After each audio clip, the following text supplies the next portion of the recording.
Voicing is how you shape your tongue and throat to get response for notes on clarinet. The general voicing position that we use, at least in this country, is a high tongue position in the back. And the reason why that's important is because your tongue basically acts like something that can pressurize the air, right? Like if this is your mouth, right, and you blow, air and your tongue is low, like you're saying oh or ah, air will go at whatever rate you blow.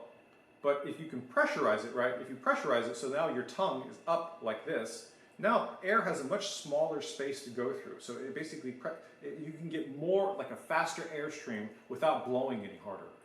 And this is like in terms of trying to get a good clarinet sound, this is paramount. I mean, if I want to sound bad on clarinet, I'll drop my tongue position. I mean, you can go from, you know, playing in a concert hall to playing in country almost instantly. Just by doing that. So the best syllable I've ever found for playing, which is, you know, people use syllables for how you should shape your tongue when you play. It's not E. E is good. I find it to be a little bit too harsh sometimes in notes because the tongue position is very, very high. I mean, I've heard people even use the sound of like a cat hissing at you, like that sort of thing. It's a good first step. What I have found to work best is it's a vowel that's not found in English, so it's a little hard to say. But as long as you understand the principle behind it, I think you can get it. It's U, U, U. U is like a French U, or if you ever see an O with an umlaut in German, that's that sound. It also means fish in Chinese or rain in Chinese.